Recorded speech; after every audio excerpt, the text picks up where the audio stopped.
All right. So thanks again, everybody, for coming. My name is Rod Soto, and I'm a co-founder of HackMiami, co-founder of president of Pacific Hackers in San Jose, California.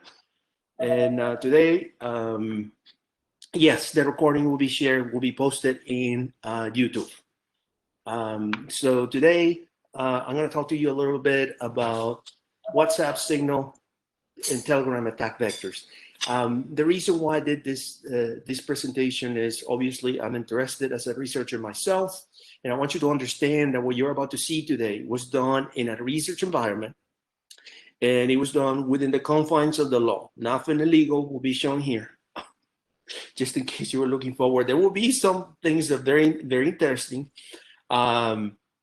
And there will be things that you probably didn't imagine you could do with these things. These things are public knowledge.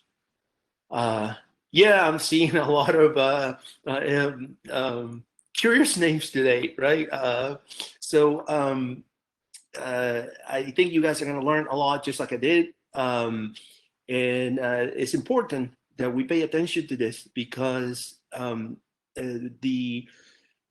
lot of the usage of users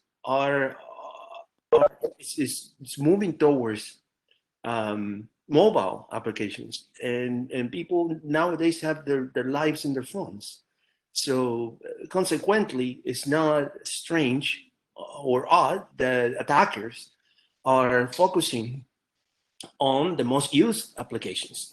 We also have a contextual, I guess, variable, which is the recent events within not only the update of the Facebook privacy policy, but also we now have censorship, because that's what I believe it is, censorship of certain apps in the app stores. You don't have much of choice, by the way. You either Google or Apple. You have a little more choice if you have Google, because you can steal stuff from unknown sources. And I'll talk to you a little bit more about it. I actually did some research on it, and it will give you a little bit of a FYSA of what's going on. I feel, to give you a little context, that it's very unfortunate what happened with the censorship and how the world, it's not just America, the world perceived the closing of these apps, and this has generated a full movement. And you'll see it in just a second. You'll see how things are evolving. The situation right now is very fluid, and you will see a lot of new things in the upcoming months. Most of it will have to do with people skewing or avoiding American apps. And it's unfortunate that the Silicon Valley have placed themselves in that situation. So let's get started. Let's see here. Right. If you can't see this, well, please let me know. Questions at the end, please. All right. So here we go. So this is my webpage. This is where you can find me and contact me. Most of you know who I am. I've been in the industry for more over a decade, years. I've spoken pretty much everywhere, been quoted or spoken. Many of the media have a ton of search, which at this point I don't even consider relevant placing them, but I do. I still keep them. So I co-founded Pacific Hackers in HackMiami. So here, let's start with placing this from the situational perspective. This is something that I took for a Hootsuite report of digital user on the world. So as you can see, there is 5 billion, again, 5 billion users in the world. And there is a total population of 7.6 billion. So that tells you how important is the mobile usage and how important is the mobiles as an attack surface. It's not only a personal attack surface, it's a corporate attack surface as well, because corporations are doing either BYOD or they're still, some of them are still issuing devices. You can see there that mobile social media users is around 3.2 billion. So this is very important. This is something that you have to consider and understand from the perspective of what is it that we're looking at, right? And many times here in America, we have a bias perception, and we just think that our apps are the universe, and they're not. So let's move on. Here's a breakdown of the most used messenger, which is what we're focusing today, messenger applications today in the world. So you can see WhatsApp is the king. Facebook Messenger is actually very popular in the United States. And then you have other applications, including Telegram. I don't even see Signal here. Signal is up and coming, but it's not really there yet. So here's to give you a perspective of how widespread is the use of this messenger applications. So WhatsApp, Telegram, and Signal are, in my opinion, for the context that I am doing this research in the United States, the most popular messaging applications. They provide multimedia messaging, talking picture, video, voice, and text. These applications, they process a huge amount of data, and in that amount of data, there's a lot of sensitive information. Depending on your phone and the permissions, these applications can be considered high risk, and can be considered high risk because some of them can access things that may not be enough to take over a phone, but enough to extract sensitive information like your contacts, a lot of your metadata, your IP address, your geolocation, and your interactions. And what I was trying to say is that the phone has become the ultimate crown jewel when you're targeting a persona, because pretty much all the lives are recorded within these devices. And if you obtain, which I will show you, and what we're about to see, if you obtain the phone, you can compromise the persona. You can do many things to harm this person, or completely understand the interactions, the family circle, family and friends, colleagues, everything that you need about this person.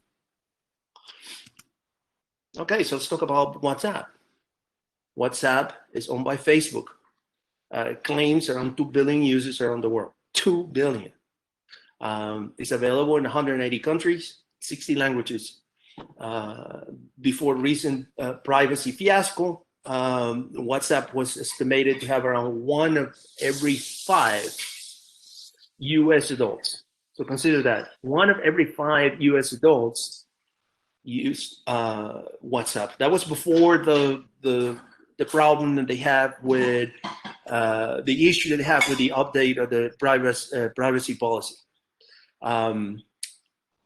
It's estimated to be used around 5 million number in the sense of businesses. The biggest market of WhatsApp is India, with 340 million users. It's proprietary. Its code is not open source, and it has been blocked in Cuba, Russia, Syria, Iran, and North Korea. Some of the WhatsApp features: they have end-to-end encryption. They use voice calls, video calls, file sharing, group chats, and they do have two-step verification that protects users from account hijacking, which is something very popular we're about to see. Telegram. So let's talk a little bit about Telegram. Telegram was founded by the same founders of the Russian BK, which is pretty much a Facebook clone. They're headquartered in Dubai.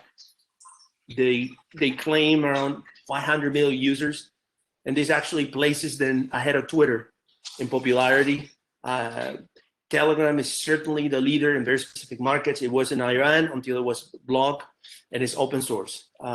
Telegram is a very interesting app. From the research perspective, Telegram is almost an alternate, and you will see why.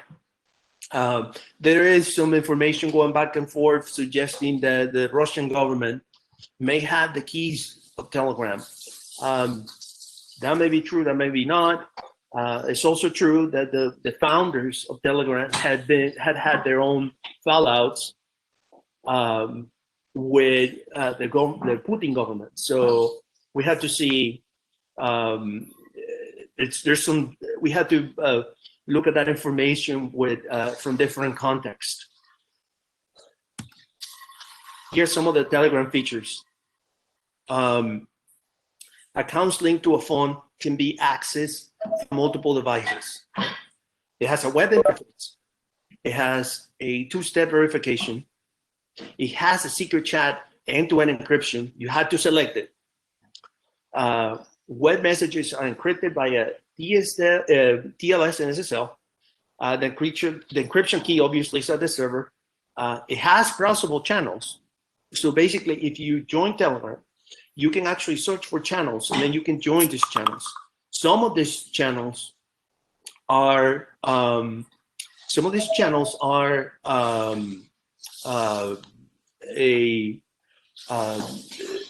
places where you can just watch, and some others you can chat. So Telegram has become. Give me a second. Okay.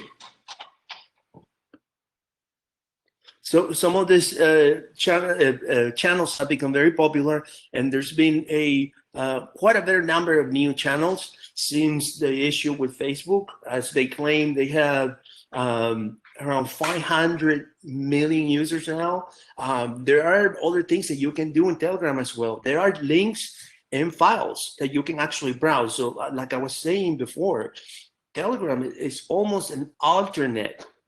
It's its own thing. And you can find pretty much everything you want, everything. They do a good measure of moderation, but in certain ways, Telegram has become the alternative against Silicon Valley. Silicon Valley is now censoring, blocking at the App Store level.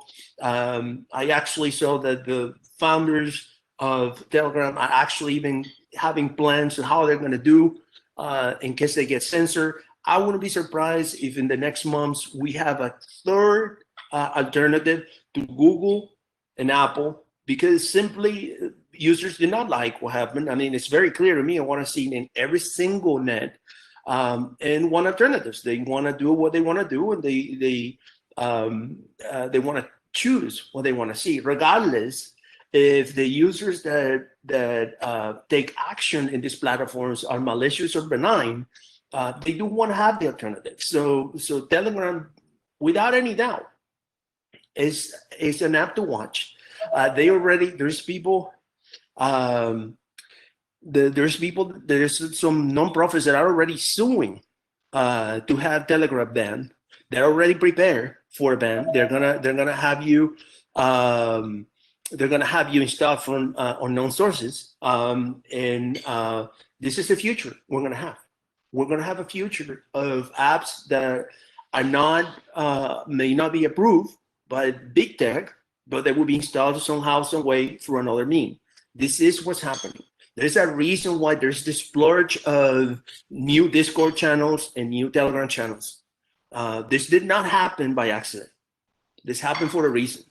So, like I said before, if you're a researcher, Telegram is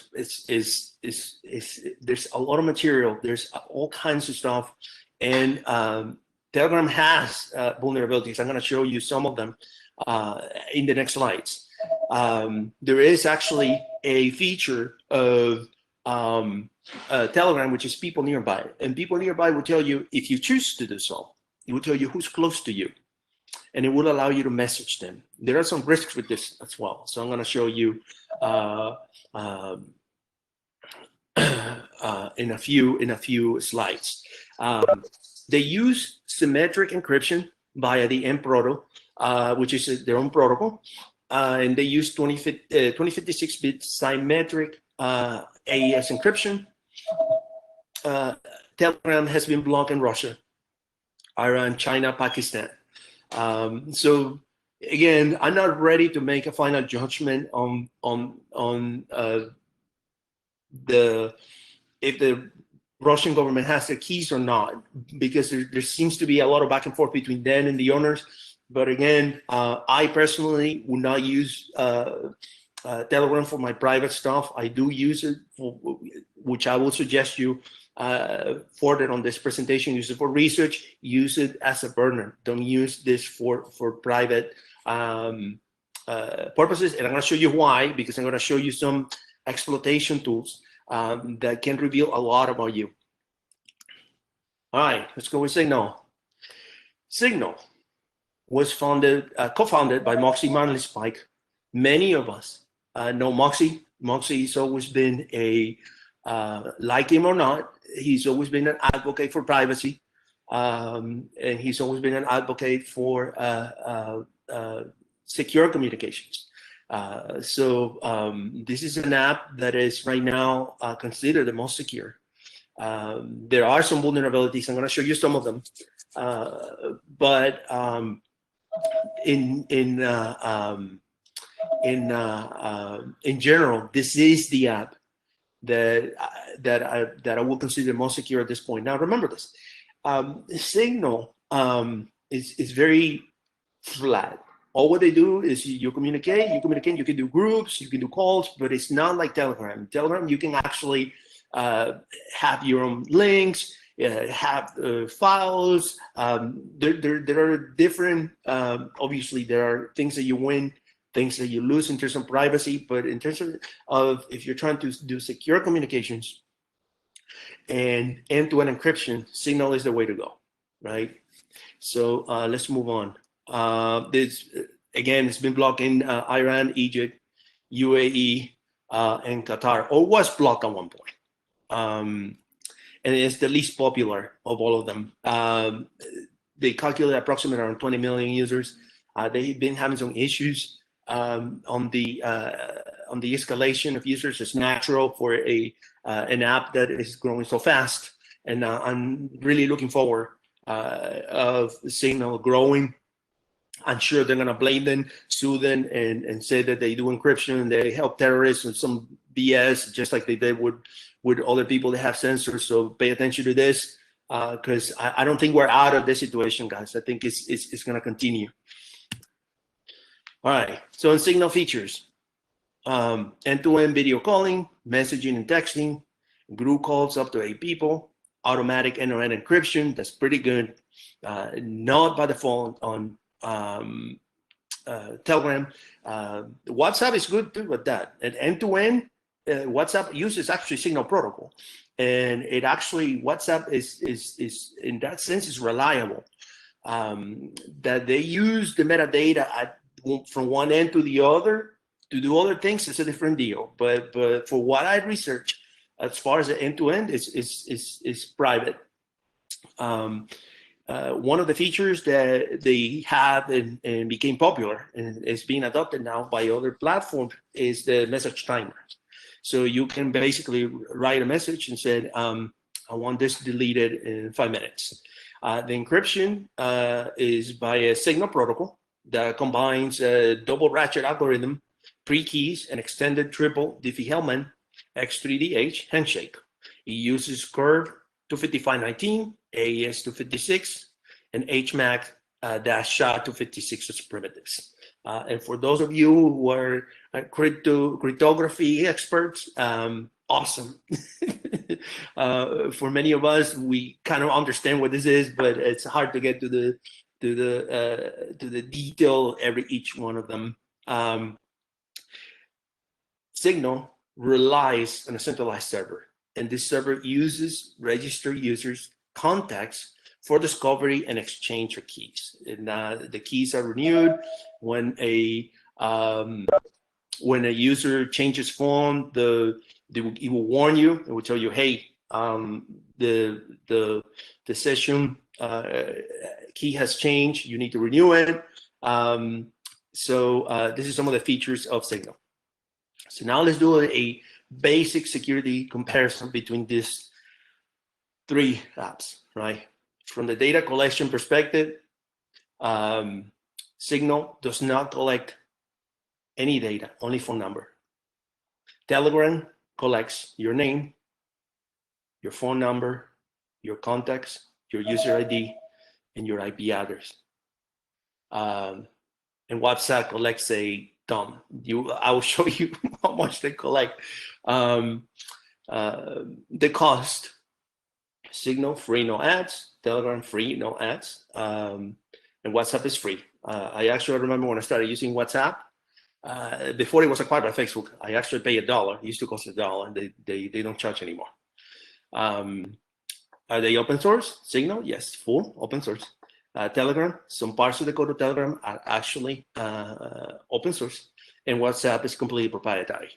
In terms of encryption, Signal protocol, it offers full encryption end-to-end. Telegram, they have the M proto, which is does not encrypt end-to-end by default. You had to select it. In WhatsApp, they use the Signal protocol. But remember, cloud backups are not encrypted. Why you have to worry about this? Because if somebody hijacks your account, which we're about to show, and you have backups, and they download those backups, now they have all your media and all your messages. So be careful with that. I actually personally, I don't back up any of my WhatsApp conversations or media. If I lost it, I lost it. But that is a risk, definitely. From the MFA perspective, all of them have incorporated two-factor, because obviously the hijacking and stealing of these accounts has become very popular. And then the disappearing messages. Signal and Telegram have it, and WhatsApp's supposed to apply it soon. Okay, yeah, about WhatsApp. I took this from Forbes. So here's a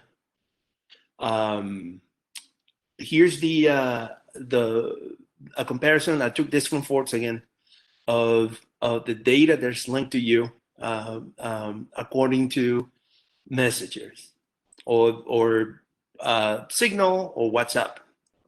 So here's the data that's linked to you on WhatsApp, and that, as you can see, that's a lot. That's a lot. And I understand WhatsApp. Listen, I like WhatsApp, and I feel like WhatsApp is an incredible business tool, but I certainly I don't feel comfortable in terms of the privacy for an end user, and I just don't grasp the need to have all this and give this to a third party that then will sell it to who knows. And that's where the danger of this comes. We don't have any certainty of where is this information going to be sold.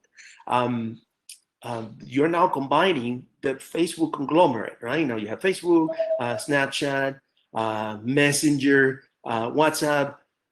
Guys, I worked in Silicon Valley, and at times you get proxies. You get companies that they look great in paper, whatever, and they happen to be proxies from foreign governments.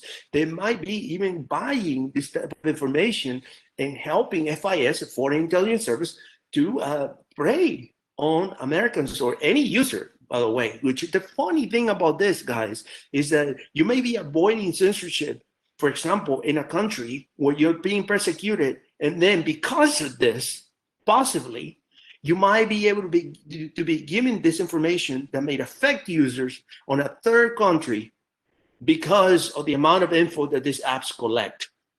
So in that sense, I would say it's a high risk, right? And I'm saying this responsibly. I think there is a risk. Facebook doesn't offer a transparency report that says this is who we provided data. They don't say that, and the only reason why this happens is because we have whistleblowers. So we have a right to distrust. We have a right to question what are they doing with all this data, right? Even though I love, hey, I have Facebook, I have WhatsApp, I know people at Facebook. They have incredibly brilliant people. They have people that are good at heart, that want to change the internet and make good. However, I'm sorry, the leadership doesn't seem to follow that direction. And the presence that we have with this application are very worrisome. So I don't blame when a lot of people says, hey, I don't want to use this anymore. I'm going to use Signal. So it seems like there's a lot of questions, guys. We'll get to that in a few. I like that you guys are excited. Okay. All right. So it's almost 2:40. So look, here I made a compilation of, these are not the entire universe, right, of vulnerabilities and exploitation, but these are the ones that I personally consider the most relevant, because they some of them are still applicable, and I'm going to show. I'm not going to do a live demo. I already took screens and sanitized them, but I'm going to show you why some of these applications, you have to be careful with them. They are actively exploited. If I was able to do that, anybody can do that. Let's go over a little bit of what I found, right? From the WhatsApp perspective, you have the link previews, right? By the way, this is not a new technique. I've seen this to track people. Basically, they send you, they attach some sort of a dot or a graph that sometimes the end user does not see. But this graph calls a server, and then you are able to your IP address is given away. The link previews have been shown to do that for WhatsApp. Some of this have been fixed and are being addressed right now. Some others were addressed in one place. Correct, Ace. Link previews are on Discord too. That is correct. I will show you screenshots because I found this myself. And then some others, if you know where to look, you'll still find them. Invalid characters. There was an attack where you send a bunch of number of invalid characters that will crash the app. Then those are buffer management issues and memory buffer issues, management issues at the app level. The QR hijack, which we are going to show today. I'm gonna show you a demo of it. Works, actually works pretty good. There is a way when you say call forwarding that you can have. Remember this: in many of these attacks, you had to have physical possession of the phone. If you don't have physical possession of the phone, some of these attacks are simply not possible. So, for example, there's one where if you are able to use call forwarding and use the call option on WhatsApp, you actually will be able to connect to the session and see everything they're typing. You have things such as the OTP sniffing, right? The one-time password, which is basically at times they even, I read in places that they will even try to see if the person has, for example, the warnings or the messages that pop up in their screen, and then with that register another account or open a different session. And I'm going to show you at the end because I say the best for the end. Instead of targeting these three things, just get the whole phone. And I'm going to show you a couple of apps. One of them is open source. One of them is private. And it's pretty scary what they can do. I'll show it to you. So be careful with the OTP. The OTP, exactly. That's the way to go. The OTP, obviously, there are many ways. Recently there was a instance where you will social engineer the victim. The victim is pretexted, so the attacker already knows either a phone they know, either a person they know. This can be done by a Facebook. This can be done by many things. You can Google and find phones of the person, and then tell them, hey, you got this code by accident. Can you send me the code? Obviously, many people, believe it or not, did, and their accounts were hijacked. So we also had the CV-2019 11931, which is the buffer overflow on the an MP4. I was gonna try to test this, but it was too old. I couldn't get enough a platform where I could try it. There is, again, the assumption that the founder of Amazon may have been hacked by a buffer overflow, by a specific crafted exploit for iPhone and WhatsApp that apparently had to do with some sort of an image. I wouldn't say that this is impossible. We don't have proof if it happened or not, but I wouldn't discard it. I think it's definitely possible. You can also do voicemail, which basically, and this is one of the things they do, sometimes it's not difficult to guess your voicemail password, which is usually 4 characters. You also have to do this when the victim is passed out or sleeping or they're traveling. And then with that verification code, they proceed to hijack the account. And obviously, if you decided to back up your conversations and they're not encrypted, they just come down, they have everything. And then there were some chats that were indeed indexed. And I'm going to show you some screenshots because I found it. So let's move on to Signal. In Signal, we have our first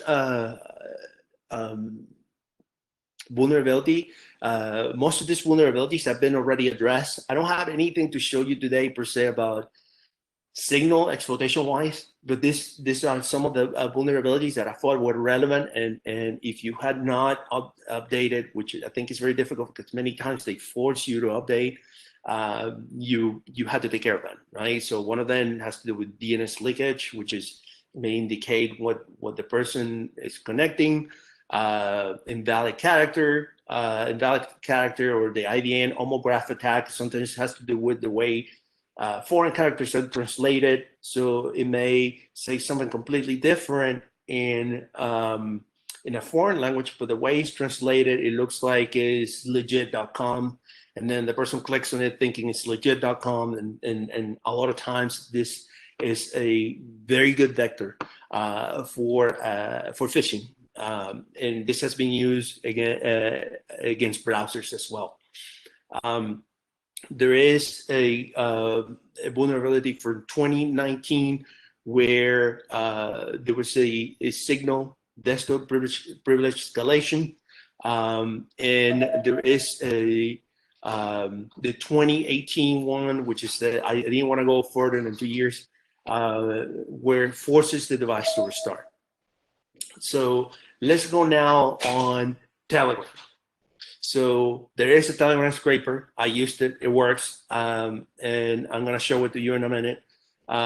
There's a Telegram, which is basically a code that steals a Telegram channel that allows you to steal a Telegram channel. I saw the code, but I didn't want to use it because I didn't feel necessary to steal anybody's channel. I just researched it. You can do shadow sessions via malicious apps. Basically, it does not notify of the second session. There are binaries and APKs. There are APKs that may actually target. WhatsApp, the Iranians did this, by the way. Again, you can have an end-to-end encryption, but if I have like a keylogger, for example, or I'm able to own the phone, it's not much. I mean, I don't care. I'm gonna get everything you type. So the Telegram, there's a Telegram channel stealer, which is another binary. But again, in some of these attacks, you have to do social engineering. You have to have the victim or the target open it and execute it, right? Which at times is not that easy. There is a CVE of 2018 17780, which is basically Telegram desktop. Remember, Telegram has a web interface, like we said before. The keys are at the server, and the messages are encrypted via SSL or TLS.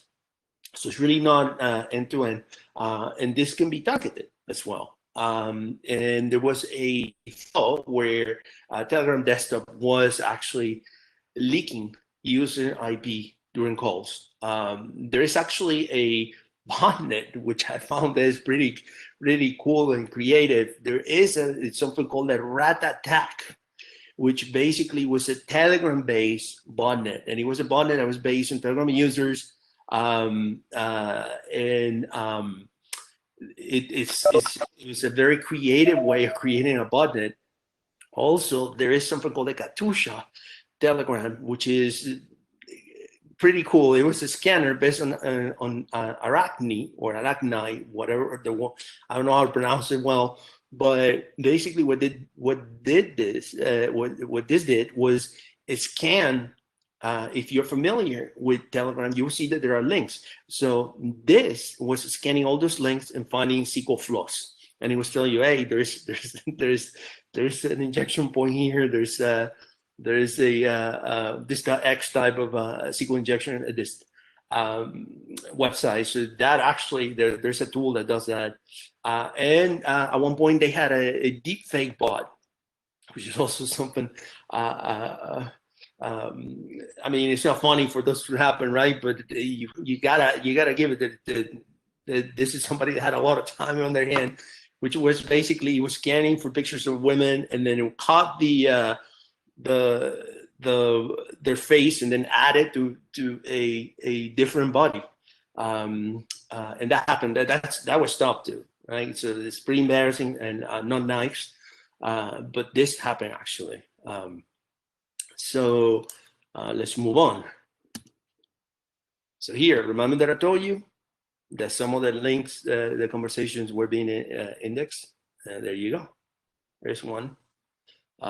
You can see the number, and you can see what they were trying to talk about.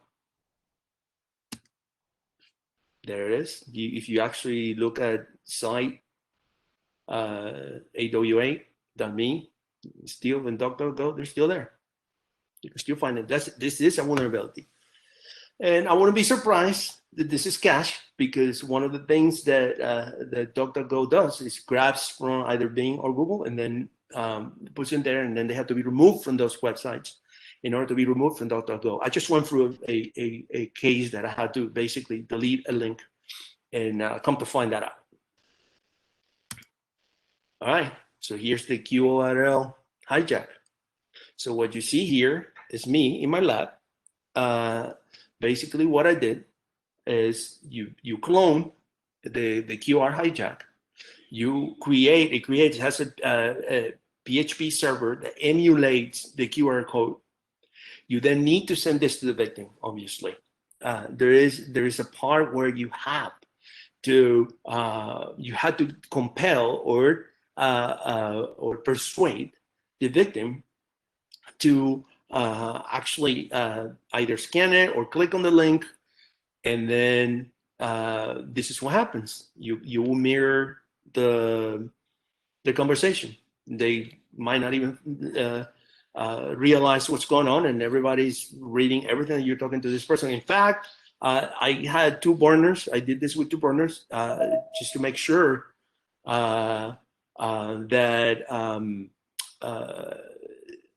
you can get it done. Look, I use this in an iPhone. I use this in an Android, and it worked. There's the proof. And I did it with 2 completely unrelated, brand new, no updates, nothing. And latest version of WhatsApp, got it. As you can see, I'm able to snoop in the conversation between this, and I will be able to see all the conversations. And media, as you can see, I actually sent myself a picture to see if I could get actual media from the actual conversations. And as you can see, there it is.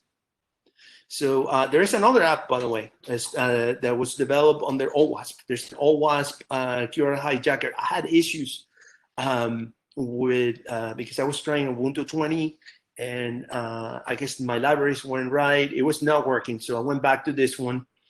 This one, as of now, works. Okay, so it's no Telegram. So here's a demo for the Telegram scraper. So of course, I wouldn't do anything to anybody I wouldn't do to myself. So I decided to scrape my own channel. Well, it's not mine, it's our channel. So in this, obviously, you open the scraper, right? You had to give it some permissions. There's some process. There are things that I'm omitting here for, obviously, I don't want everybody going crazy after, after this presentation, but basically, look, you're able to scrape everybody that is in the channel, and then you can send them text messages. Check it out. That's everybody that is in our channel, or was at the time that I scraped it, and then I send them a message. So does this tell you that maybe a nation state or an agency or a company with more resources may be able to link that metadata that we have on the left to actual phone numbers? Absolutely. And I think the Iranians actually did it at one point. So be careful. I just did this. So this is valid. This still works. And this is a way to basically identify, because some people, by innocence or naivete, right? They put their names. So you can, for example, go right now, choose a channel, scrape it, you see names, you see actual names. You can then Google them, you can research them, right? Obviously, I sanitize everything, but you can do this right now. And it's getting crazy because this is becoming incredibly popular. Like I told you guys, the Telegram is the refuge of all these people that don't want to have anything to deal with the Silicon Valley tech. And it's not just in the US, it's everywhere. I mean, the Telegram is exploding right now. So there you have it. This thing is pretty effective. You can use it for pen testing, use it for OSINT. You can use it for many things, and it does work. Okay, so wait, I got more. So why, instead of worrying about these apps, why don't we just take over the phone, right? So I said, instead of attacking the app, why not take over the whole phone, right? So here are a couple of tools that I researched, right? One of them is under Rat, which some of you already know. It's a popular Android Trojan. And then I tested the MSpy. MSpy is a popular as well, surveillance tools for kids. It's sold under the flag of protecting kids and monitoring what they're doing. So I'll tell you a little bit of what I found. So under Rat, I done it before. Here's as you can see, extracted all my contacts. Here is, look, you got my IMEI of the burner. Tells you the country, serial number, bunch of other stuff. You can send messages. I know Android has actually plugins. This is a version that I found somewhere on the web. So it still works. I tested it on Android 9 and it still works. And this is a way of, at one point it was very, very popular and affected a lot of people. You can get messages and get the Android data, send commands. So this is for nothing, it's free. And then here's me testing the SMS messaging. You can put spam here, you can put payloads, you can do so many things with this. So this tool still works. If you have, I would say, somebody with a phone that is 2 or 3 years old, which is not uncommon, you could probably use this tool, right? There's a good chance that the updates will kill it, or the agent sometimes stop working, but definitely it does work, right? And then see if we go into this guy's NSpy. And NSpy is is a tool for monitoring. Some people have, or is sold under the umbrella of protecting kids, and this may as well be the purpose of the developers. But unfortunately, like any great technology, and this is a great tool, you're about to see why, can be used for malicious purposes, right?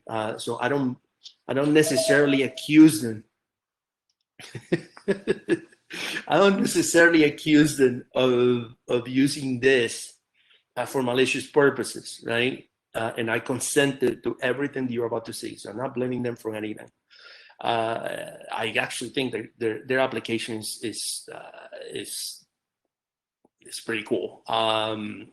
And what this type of tool does, it gets everything. Like if you have an Android phone, just few things that you will not get from this. Like in this case, you can see it, I tested it on Android 9.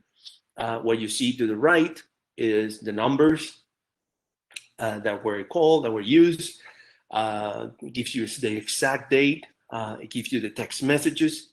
They even have furthermore features when they can actually see WhatsApp, they can see Snapchat, they can see Facebook. They can actually detect what are the Wi-Fi networks that the phone is at, and you can actually block the phone from accessing the Wi-Fi network. Here's some other examples. Here's me, for example. So I said, I'm gonna set up an alert that every time I type HackMiami in this phone, no matter where, it's gonna send me an email. It works. There it is. What you see on the right is the actual alert. What you see on the left is the filter that I created at their platform. They do have a platform. They send you the APK. Yes, it costs money, but it's pretty effective. I was surprised to see this. You don't need to spend $500,000.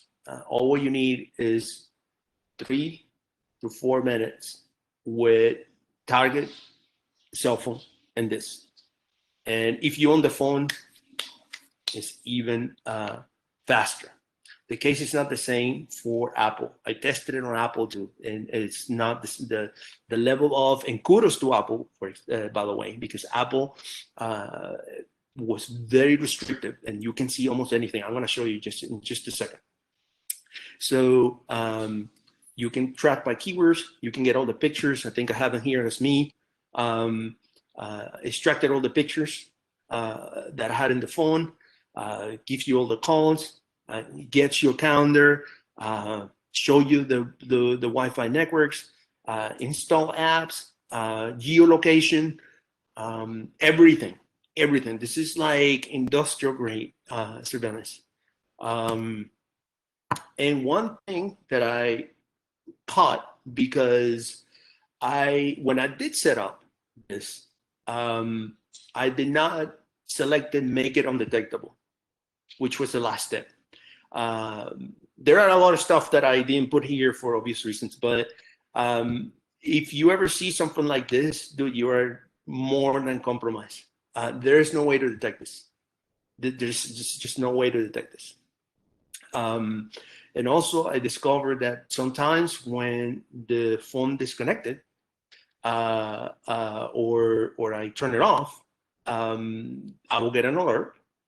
And you can actually send a message to the target phone, and it activates again. So if you start seeing weird SMS messages in your phone with like very long codes, you may want to worry about it, because that was a way to activate this, by the way. But this application is incredibly difficult to detect. If you're using this, or if you think about using this because you want to monitor your child. I'm not going to say your partner, because I think that's illegal unless you own the phone. But if you are, I've seen cases myself where I saw a case of a person whose daughter, minor, was leaving the house at 2, 3 a.m. And then one of the things that she was doing in order to avoid being tracked, even with the normal Find Friends or whatever that you can use with the iOS. Was she was turning off the cell phone, and then the other party was sending her an Uber. So basically, there was no way to track her until she would turn back up the phone, which basically when she was coming back. So kids nowadays are pretty smart. And if you have something like this, which again is legal, you can use it. It depends on the way you use it. You may get in trouble, right? If you're violating the privacy of somebody, or you're installing it in an authorized manner. This is commercial grade surveillance. It's got everything you want. This is no. I understand why they're so popular, because it's a good tool if for the purposes that it's trying to do. Obviously, I'm not saying you should do this, and I myself wouldn't do it. I did this for research, and because I was curious, because I get constantly call, Rod, my daughter's doing this, my son. I suspect that he's meeting with people that are doing drugs, or they're doing crime. I need to know what's going on, and many times they feel like that their hands are tied. I still feel like there's a great area here, and between privacy and trying to protect your children, but it's available. It is there. I didn't create it, and it's there, and these things are becoming popular. So here's the I used the Apple. So I actually got an Apple phone, all iPhone, and I said, let's test it. Let's see how good this is, because I was very impressed of what this tool can do with Android. And I said, let's see if it's that good with Apple, because we all know Apple is harder to compromise, and it's harder to hack, unless you basically jailbreak the phone. So the first thing I found, which kudos to Apple, and I was pleasantly surprised to see this. Apple will not allow you to install this app unless you install it on your own. So you have to install this app on your own phone before you can put it on somebody else's, right? Which I think it makes sense, to be honest, because if you're saying, hey, I want to see where my kid is, okay, well, then you should have it yourself in your own phone. So you have to authorize it. You have to authorize it at your phone, and then it sends you a link to put it on the target phone.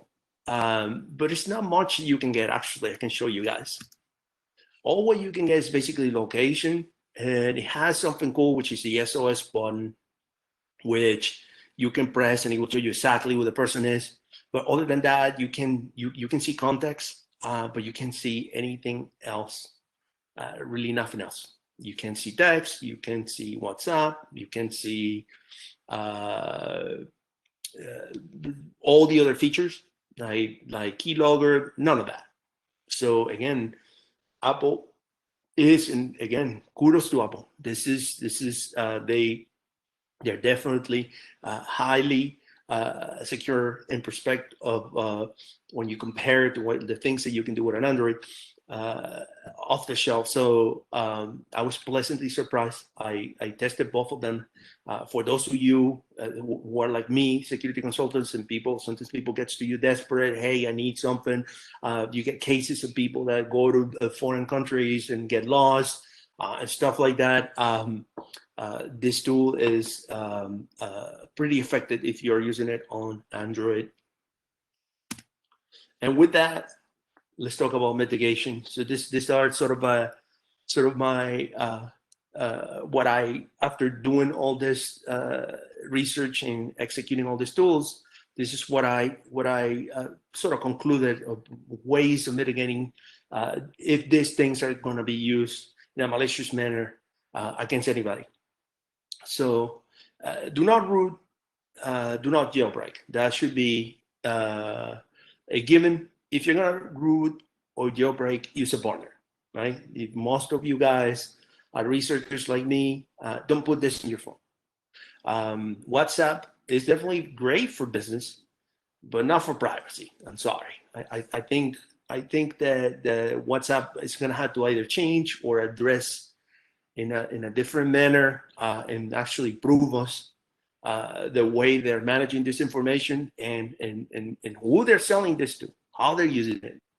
So I usually tell some of my friends and colleagues and people that ask me for help that you should never mix business with pleasure. You should have a cell phone for business. You should have a cell phone for private, and never mix any of them. Don't mix the contacts. Don't mix the apps. And don't put sensitive information in your private sensitive information in your work or business cell phone. So if you're going to use WhatsApp for business, it's an amazing tool. It's a decision that you have to make if you want to continue using it. I know people that have family. I myself have friends and family abroad, and I will continue using it. I assume the risk, but it is at risk, and you have to assume it. You had to set up MFA at every sensitive application, not just the banks, not just the healthcare, everything. Set up MFA everywhere, may save your day. The iPhone is still the most secure device, as you can see it. You just saw it. And this was me accepting everything. I accepted everything, modify permissions, everything. You can't. So this is proof. And again, kudos to Apple that probably the device that is more secure at this point is the iPhone, unless of course you use nation state level payloads, which cost a lot of money. And if you're not really Jeff Bezos or a governor or a president, very rare that you'll be targeted by this. Signal is the most private messaging application, hands down. You wanna protect your conversations, Signal is the way to go. Lock up your phone. Do not even show text on your screen when locked. This means, the OTPs, when you get the OTPs back or the codes, there are people you don't know, if you're in a bar or you're somewhere, somebody bumps you, is able to see the OTP code, and then you're in trouble. Do not install apps from unknown sources. This is also a given. Do not even open messages from unknown sources. When in doubt, factory reset and discard device. And this is true. If I didn't know how difficult was to detect this until I myself tried them. And if I had selected that option to make it undetectable, it would have been literally undetectable. And the only way to get rid of that is by resetting the phone to factory reset. So when in doubt, that's the first thing you need to do. And depending on the situation, you may discard it, use cash, create a different account, buy a different phone, which may be, I seen some consultants that basically they themselves buy the phones for the victims. So harasser or whoever is targeting them, it takes them more time to find out what sort of new device they're using. Telegram is a very cool tool for research, but I would only use it in a burner. As you can see, I'll show you today, right? I mean, it can be more clear than that, but pay attention to Telegram. I think Telegram is going to places, and it will continue to grow. I'm positive they will. You need to activate my phone or equivalent and be ready to wipe it out if it's lost or stolen. That goes without saying. Whoever you go, whatever you go, wherever you spend the night at, don't let your phone unlock, because many times that is the vector of installing this type of payloads. Do not back up your WhatsApps if you still use it, because like I told you before, the backup is not encrypted, and if the account is hijacked, all the data will come down. Keep the phone updated, and you can use. I'm not gonna pinpoint specific products, but there are some good products out there for securing mobiles. Google Fi is definitely the most secure phone carrier.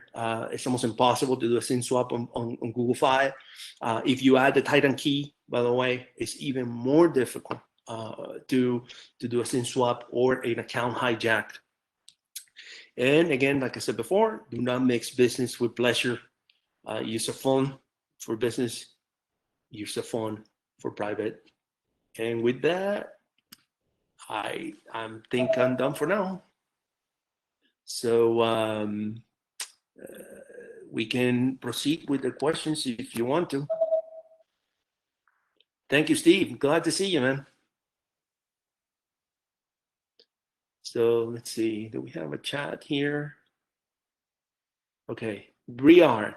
I looked at Briar yesterday. Briar is, I haven't had time to actually research it, but it seems like it's a P2P. Something similar was being used by the Hong Kong protesters, and I think that bought them some time. I think what they were trying to, what the government ended up doing was finding out the port that the app that we're using and blocked it. But I have to actually research it. All these apps, like I said, this is the result of what I said before. There's a, doesn't have a name, but there is a movement to actually stay away from anything big tech means, and it's not just in the U.S. I'm telling you, it's not just the U.S. Many people around the world saw what happened and said, we're gonna create our own thing. So expect this, and expect you to have to research those things, because eventually those things will affect us here. You'll see. Any other question?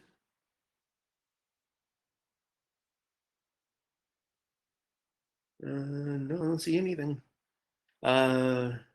A little bit about the state of Android phones that go out of support. Yes, they are. They are a big problem because a lot of the payloads, some payloads that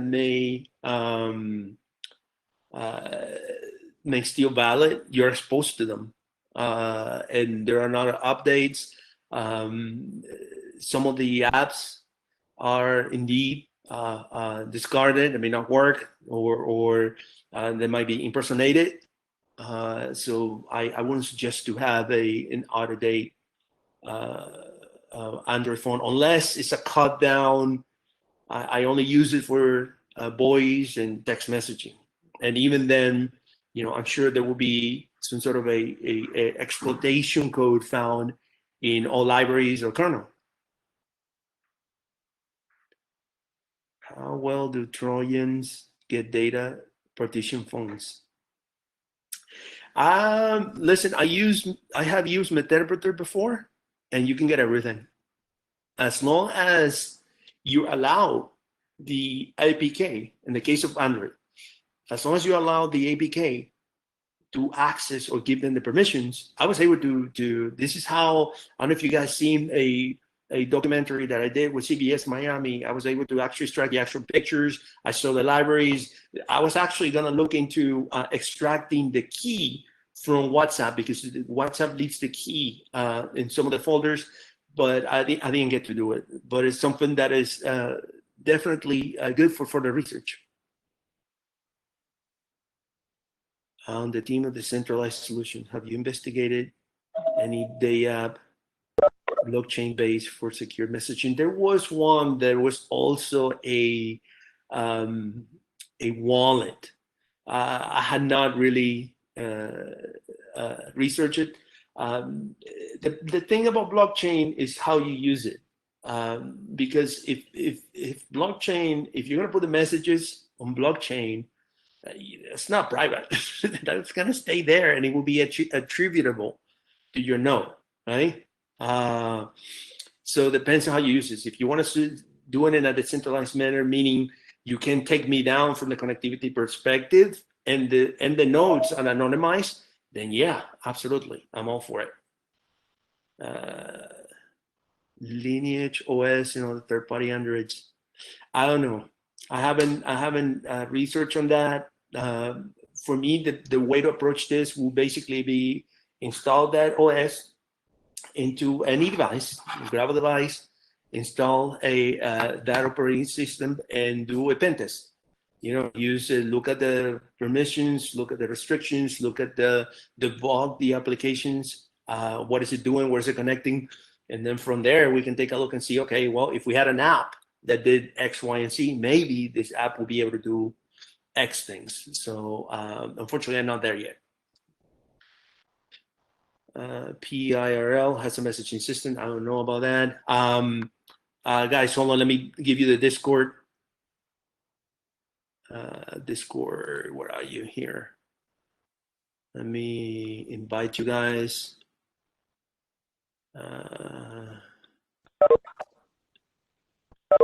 Let's see if I can copy this. Copy. And there's the invite for Discord. Remember, we're always on. Let's see what we got from Victor. What is the best MFA OTP? Google Authenticator.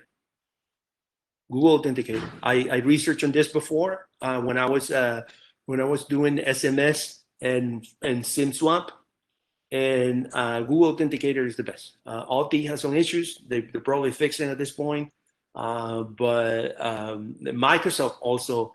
Microsoft Authenticator works. What happens sometimes with those apps, by the way, is that, and they had changed because the attackers found out that if I can keep pushing, let me in, then some people, for example, when they were launched your dinner, they just said yes, let them in. So now you had to actually look at the number and match it in order to approve it.